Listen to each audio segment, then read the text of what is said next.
Welcome to our channel. Today we how to withdraw from Tipalti to US bank account detailed guide step by step clearly. To withdraw from Tipalti to your US bank account, first, log into your Tipalti account. Once logged in, navigate to the dashboard. Locate the withdrawals section in the menu.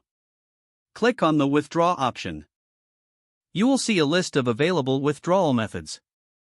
Select bank transfer as your withdrawal method.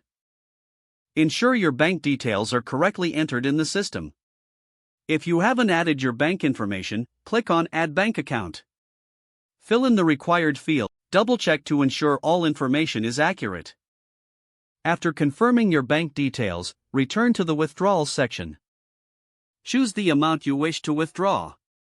Review any fees associated with the withdrawal.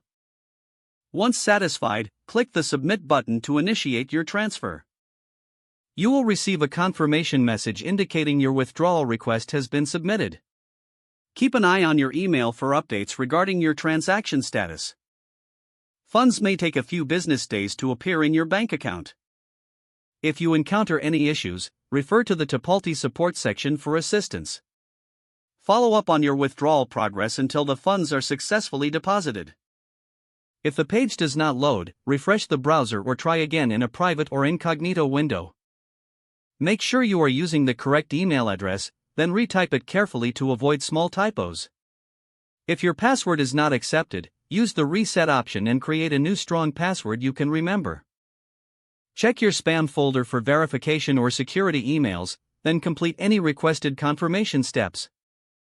Enable two-factor authentication if available to improve account security and reduce unauthorized access risk.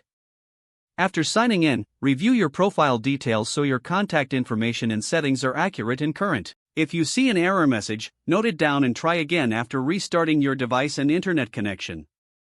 Log out when you finish, especially on shared devices, to keep your account and payment information secure. If the page does not load, refresh the browser or try again in a private or incognito window. Make sure you are using the correct email address, then retype it carefully to avoid small typos. Don't forget to like this video and subscribe to our channel for more step-by-step tech guides.